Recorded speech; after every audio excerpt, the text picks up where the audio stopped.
வணக்கம். நம்ம இப்போ இந்த வீடியோவில் site selection of wind turbine பற்றி பார்க்க போகிறோம். முதலில் நாம் பார்க்க போகிறது விண்ட் ஸ்பீடு.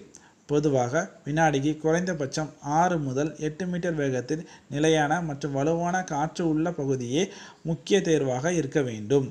இரண்டாவதாக நாம் பார்க்க போகிறது விண்ட் டைரக்ஷன். காற்றின் திசை அடிக்கடி மாறாத பகுதியை தேர்வு செய்ய வேண்டும். அதுபோல ஏர் டர்புலன்ஸ் அதிகம் இல்லாத பகுதியாக அது இருக்க வேண்டும். மூன்றாவதாக நாம் பார்க்க போகிறது என்வாரன்மெண்டல் இம்பேக்ட். குறிப்பிட்ட கால இடைவெளியில் என்வாரன்மெண்டல் அசஸ்மெண்ட் கண்டிப்பாக நடைபெற வேண்டும். மேலும் சுற்றுச்சூழல் பாதிப்படையாத வண்ணம் விண்ட் டர்பைன் இருக்க வேண்டும். நான்காவதாக நாம் பார்க்க போகிறது நாய்ஸ் அண்ட் விஷுவல் இம்பேக்ட். டர்பைனிலிருந்து ஏற்படும் நாய்ஸ் அண்ட் விஷுவல் இம்பேக்ட் ஆனது அருகில் வாழும் பறவைகள் போன்ற உயிரினங்களை பாதிக்காத வண்ணம் பார்த்து கொள்ள வேண்டும். ஐந்தாவதாக நாம் பார்க்க போகிறது லேண்ட் யூஸ். அதாவது நீண்டகால குத்தகை அல்லது லாங் டேர்ம் லீஸ் அல்லது பர்ச்சேஸ் பண்ணக்கூடிய பகுதியாக அது இருத்தல் வேண்டும்.